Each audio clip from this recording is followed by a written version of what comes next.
Hey guys, welcome back to Abhyudaya classes UP. आज का हमारा पाठ्योजना इतिहास विषय से संबंधित है तथा हमारा प्रकरण जो है वह है पल्लव वंश। ठीक है, आज के इस वीडियो में हम पल्लव वंश से संबंधित पाठ्योजना को समझने वाले हैं। ओके, सो अगर आप चैनल पर नए हैं तो प्लीज़ सब्सक्राइब करना न भूलें अभ्युदय क्लासेज यूपी को। एंड वीडियो पसंद आए तो लाइक ज़रूर करिएगा। और कोई भी परेशानी, आपको कोई भी टॉपिक से संबंधित परेशानी हो तो आप कमेंट बॉक्स में एक बार ज़रूर बताइएगा। ठीक है, हम पूरी कोशिश करेंगे आपकी समस्या का समाधान किया जाए। और आपको हमारे चैनल पर इतिहास, नागरिक शास्त्र, विज्ञान आदि सभी विषय के पाठ्योजना उपलब्ध कराए हैं। आप एक बार चैनल पर चेक कर सकते हैं, आपको मिल जाएंगे। ठीक है, तो चलिए देखते हैं हमारा पाठ्योजना। नंबर आप डालेंगे, जो भी आपका नंबर है, यह है पाठ्योजना संख्या 16 है, तो यहाँ पर पाठ्योजना संख्या 16 डाला गया है। अब हम लिखते हैं विद्यालय का नाम, फिर हम एक बॉक्स बनाते हैं जिसमें लिखते हैं दिनांक, कक्षा, वर्ग, विषय, कालांश तथा अवधि। अवधि जो होती है वो हमारी 40 मिनट होगी। विषय जो हमारा होगा इतिहास है। कालांश जिस घंटी में आप पढ़ाते हैं, वर्ग कक्षा 7 का है। दिनांक जिस दिनांक पे आप पाठ्योजना अपना पढ़ाएंगे वो होगा। प्रकरण हमारा क्या है? पल्लव वंश। ठीक है, अब हम लिखते हैं सामान्य उद्देश्य। सामान्य उद्देश्य के लिए आप एक बार डिस्क्रिप्शन बॉक्स ज़रूर चेक करें ताकि आपको सामान्य उद्देश्य लिखने में असुविधा न हो। सामान्य उद्देश्य पिछले वीडियो में लिखवाया गया है तथा बताया गया है, आप उसे एक बार देख सकते हैं। डिस्क्रिप्शन बॉक्स में मैं लिंक दे दूँगी, आप एक बार वहाँ से जाकर देख लीजिएगा। क्योंकि हम सामान्य उद्देश्य जो लिखते हैं वो पहले और दूसरे पाठ्योजना तक ही लिखते हैं, और आगे जो भी हम पाठ्योजना लिखते हैं उसमें हम पूर्ववत लिखते हुए आगे बढ़ते हैं। जैसे आप यहाँ पर देख सकते हैं, ये हमारा पाठ्योजना संख्या 16 है, इसीलिए यहाँ पर सामान्य उद्देश्य पूर्ववत लिखा गया है। फिर हम हेडिंग लिखते हैं विशिष्ट उद्देश्य। इसमें लिखेंगे ज्ञानात्मक उद्देश्य, बोधात्मक तथा क्रियात्मक उद्देश्य। ज्ञानात्मक उद्देश्य में आप 1 से 2 या 3 भी लिख सकते हैं ज्ञानात्मक उद्देश्य। तो यहाँ पर हम 1 से 2 ज्ञानात्मक उद्देश्य के बारे में डिस्कस कर लेते हैं। जैसे पहला है विद्यार्थी पल्लव वंश के बारे में जान सकेंगे। दूसरा, विद्यार्थी पल्लव वंश के साम्राज्य के बारे में जान सकेंगे या पल्लव वंश के प्रशासन का प्रत्यास्मरण कर सकेंगे।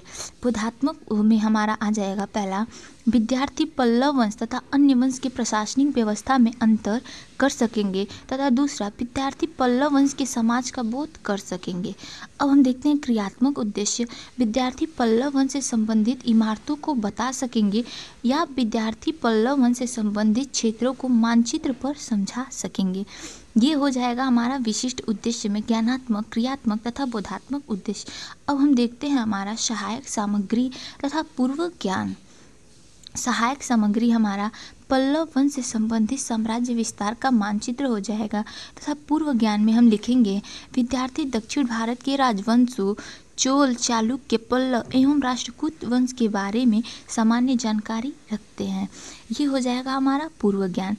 अब हम आते हैं हमारे प्रस्तावना के प्रश्न पर। यह है हमारा प्रस्तावना के प्रश्न। सबसे पहले एक बॉक्स बनाते हैं जिसमें लिखते हैं क्रम संख्या, दूसरे में छात्राध्यापक या छात्राध्यापिका कथन, तीसरे में छात्र छात्रा कथन लिखते हैं। इसमें हमारा पहला जो क्वेश्चन है वह होगा हम किस देश में रहते हैं। छात्र छात्रा कथन में लिखेंगे भारत। दूसरा, विंध्य पर्वतमाला से लेकर कन्याकुमारी तक का क्षेत्र क्या कहलाता है? उत्तर हमारा हो जाएगा दक्षिण भारत। उसके बाद हमारा जो तीसरा क्वेश्चन होगा प्रस्तावना के प्रश्न में वह है दक्षिण भारत से लेकर महाबलीपुरम मंदिर किस वंश के शासकों ने बनाया है? उत्तर हमारा हो जाएगा पल्लव वंश। अब हमारा आएगा प्रस्तावना के प्रश्न का समस्यात्मक प्रश्न, वह होगा पल्लव वंश का संस्थापक कौन था? इसमें हम लिखेंगे समस्यात्मक। ठीक है, फिर हम आते हैं हमारे उद्देश्य कथन पे। उद्देश्य कथन में हम लिखते हैं बच्चों, आज हम पल्लव वंश के बारे में विस्तार में अध्ययन करेंगे। ठीक है, फिर हम लिखते हैं प्रस्तुतिकरण। प्रस्तुतिकरण में हम देखते हैं, सबसे पहले बनाएंगे एक बॉक्स जिसमें लिखेंगे क्रम संख्या, शिक्षण बिंदु, छात्राध्यापक या छात्राध्यापिका आप जो भी हैं वो लिखेंगे छात्राध्यापक कथन। छात्र कथन तथा श्यामपट्ट कार्य। ये हम लिखने के बाद सबसे पहला जो शिक्षण बिंदु है वो लिखते हैं। हमारा पहला शिक्षण बिंदु क्या है? पल्लव वंश।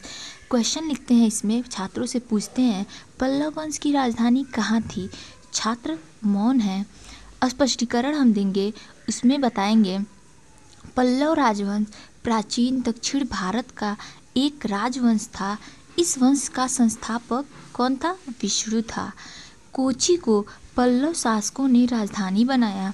वर्तमान समय में यह स्थान तमिलनाडु राज्य में स्थित है। सिंह विष्णु के बाद महेंद्र वर्मन, नरसिंह वर्मन, महेंद्र वर्मन सेकेंड जो है हमारे शासक हुए। इस वंश के शासकों महाबलीपुरम में बने रथ मंदिरों को बनाया था। पल्लवों के काल में कला के क्षेत्र में अत्यधिक प्रगति हुई। ये हमारा हो जाएगा पहले शिक्षण बिंदु के स्पष्टीकरण में, जिसमें हम श्यामपट्ट कार्य में लिखेंगे। जो हम श्यामपट्ट कार्य करते हैं वो हम श्यामपट्ट कार्य में लिखते हैं। जैसे यहाँ पर लिखा हुआ है पल्लव वंश का संस्थापक विष्णु था तथा पल्लव वंश की राजधानी कोची थी। ठीक है, ये हम लोग का पहला शिक्षण बिंदु कंप्लीट हुआ। एंड गाइस, अगर आप चैनल पर नए हैं तो प्लीज़ अभ्युदय क्लासेज यूपी को सब्सक्राइब करना ना भूलें। प्लीज़ चैनल को एक बार ज़रूर से सब्सक्राइब करें और वीडियो पसंद आए तो भी और ना आए तो भी लाइक ज़रूर करें। ठीक है, और शेयर भी कर सकते हैं। Okay, thank you. अभी देखते हैं हम कला तथा साहित्य। ये है हमारा सेकेंड शिक्षण बिंदु।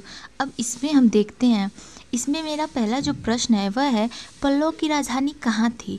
बच्चे बताएंगे कोच्चि थी। फिर हमारा जो दूसरा प्रश्न होगा वह होगा पल्लव वंश में बने मंदिर किस शैली में थे? बच्चे मौन हो जाएंगे। छात्र कथन में हम मौन लिख देंगे। फिर हम स्पष्टीकरण देंगे। तो हम अपना स्पष्टीकरण देख लेते हैं। सबसे पहले तो आप स्क्रीनशॉट साथ में लेते हुए चलिएगा, ताकि अगर आपको बाद में लिखना हो तो दिक्कत ना आए। इसीलिए 5-5 सेकंड का टाइम दिया जाएगा, तो आप उसमें स्क्रीनशॉट ले लीजिएगा। ओके, अभी देखते हैं हम स्पष्टीकरण। पल्लव वंश के इतिहास में महेंद्र वर्मन प्रथम जो थे का बहुत अधिक महत्व है। उसने कला व साहित्य को संरक्षण प्रदान किया। मंदिर स्थापत्य कला की द्रविड़ शैली की आरंभ करने का श्रेय महेंद्र वर्मन को जाता है। उसके द्वारा शुरू की गई द्रविड़ शैली का नाम महेंद्र शैली के नाम से भी जाना जाता है। अपने राज्य में ब्रह्मा, विष्णु, महेश की अनेकों मंदिर बनवाए और चैत्यकारी की उपाधि धारण की। महेंद्र वर्मन प्रथम कविताओं और साहित्यों को बहुत अधिक महत्व देता था। उसकी नाट्य रचना मत विलास प्रहसन उसकी काव्य प्रियता का परिचय देती है। ये था हमारा कला और साहित्य जो पल्लव वंश से जुड़ा है, उसके बारे में स्पष्टीकरण। अब हम देखते हैं श्यामपट्ट कार्य हमारा जो होगा। पल्लव शासकों ने मंदिर निर्माण शैली को मजबूती से आगे बढ़ाया। ये हम लिखते हैं श्यामपट्ट कार्य में। अब हम आगे देखते हैं मूल्यांकन के प्रश्न।